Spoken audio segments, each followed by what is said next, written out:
இது தமிழுக்கான cut off. இது கடந்த வருடம் தமிழுக்கான கட் ஆஃப் 120ங்கிறது தான் ஜென்ரல் கேட்டகரியில் வச்சுருந்தாங்க. இதுலேயே நீங்கள் 15 மார்க்கை மைனஸ் பண்ணிக்கலாம். தமிழுக்கெல்லாம் 105 அண்ட் எபோவ்னு இருக்கிறது தான் சேஃப் சைடுன்னு நான் ஃபீல் பண்ணுறேன். ஏன்னா பார்த்திங்கன்னா மக்கள் நிறைய பிஜிடிஆர்பி ஆஸ்பரண்ட் என்ன தான் படித்தாலும் தமிழ் மொழி எலிஜிபிலிட்டியில் தமிழ் எலிஜிபிலிட்டி டெஸ்ட்டு தமிழ் மொழி தகுதி தேர்வில் நிறைய பேர் ஃபெயில் பண்ணிடுறாங்க. பட் இந்த தமிழ் மொழி படித்தவங்க தமிழ் மொழி தகுதி தேர்வில் ஃபெயில் ஆகுறது கொஞ்சம் டஃப்பான விஷயம். அதனால் அவங்களுக்கு கட் ஆஃபும் கொஞ்சம் கூட வரும். தமிழ் மொழி தகுதி தேர்வு அவங்களுக்கு கொஞ்சம் ஈஸி.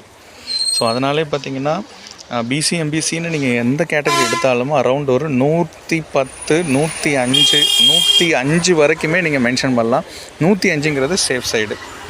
இதே எம்பிசி பிசின்னு பார்த்தாலுமே 108 105 இருக்கும். இதுலேயும் நீங்கள் 15 மார்க் 10 மார்க்கு தான். இதில் 5லேருந்து 7 மார்க் தான் நீங்கள் மைனஸ் பண்ணலாம். தமிழ் பொறுத்தவரவு 100 மார்க்குங்கிறது சேஃப் சைடு தான். இதோட கட் ஆஃப் நீங்கள் கீழே எண்டு வரைக்கும் பார்த்தீங்களா, பிசி எம்பிசி எஸ்சி எஸ்சின்னு சொல்லிட்டு கிளிக் பண்ணிட்டு பார்த்தாலும் குறைந்தபட்சமே 91 தான் வருது பிசிஎம் அப்படிங்கிற கேட்டகரைசேஷனுக்கு. பட் எம்பிசிக்கெலாம் 98 வருது. அதனால தான் நான் முதல்ல சொன்னேன் 105 106ங்கிறது சேஃப் சைடு தமிழுக்கு. இப்போது